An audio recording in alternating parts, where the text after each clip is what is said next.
সাধনা করতে হবে। রশিদ আহমদ গঙ্গুর রহমতুল্লাহ আলাইহি, রশিদ আহমদ গঙ্গুর রহমতুল্লাহ আলাইহি ফারেক হওয়ার পরে হাসান রহমতুল্লাহ আলাইহি একই সাথে গেলেন হাসান রহমতুল্লাহ বয়াত অর্জন।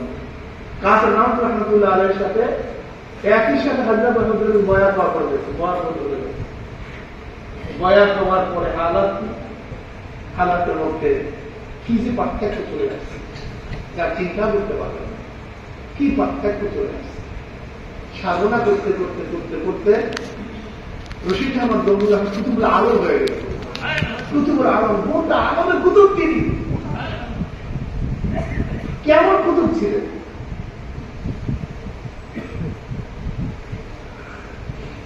দাদা রহমতুল্লাহ আলাইহি বাসরাত রশিদিয়ার বরাত দিয়ে একটা ঘটনা নিয়ে আসছেন। এক লোক রশিদ আহমদ গঙ্গুর রহমতুল্লাহ বলতেছেন, হুজুর আমার নাতিকে পাইবা 3 দিন পর্যন্ত, তাহলে আমি কি করি? না হুজুর আমার অবস্থা 2 দিন কেন, আমার নাতি আমি নাতিকে পাই না। রশিদ আহমদ গঙ্গুর রহমতুল্লাহ এমন কান্নাকাটি শুরু করেছে, কেমন থেকে রশিদ আহমদ গঙ্গুর রহমতুল্লাহ গুজরার মধ্যে গেলেন। গুজরাট থেকে বেরো এসে বলতে, যাও তোমার নাতি আসছে, যাও ওই বুড়া চলে গেছে।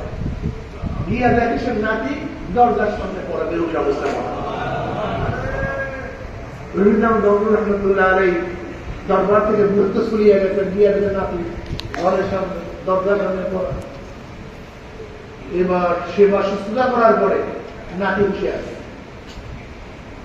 কই গেছিস তুই? কোথায় আসতো? কোথায় ছিলি?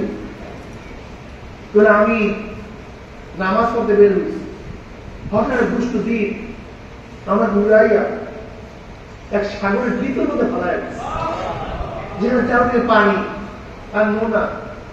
আমি ঘুরতেছি, আমার জীবনের মায়া শেষ, আর আসতে পারো বুঝি নেই। চারিদিকে সাগর, মাঝখানে দ্বীপ, খাওয়ার কোনো ব্যবস্থা নাই, পানার কোনো ব্যবস্থা নাই, পানি উঠে দেওয়া যায় না, এত নুন। হঠাৎ আমি দেখি রশিদ আহমদ গঙ্গুর রহমতুল্লাহ আলাইহি আমাকে সে বলছে, এখানে কি করবে?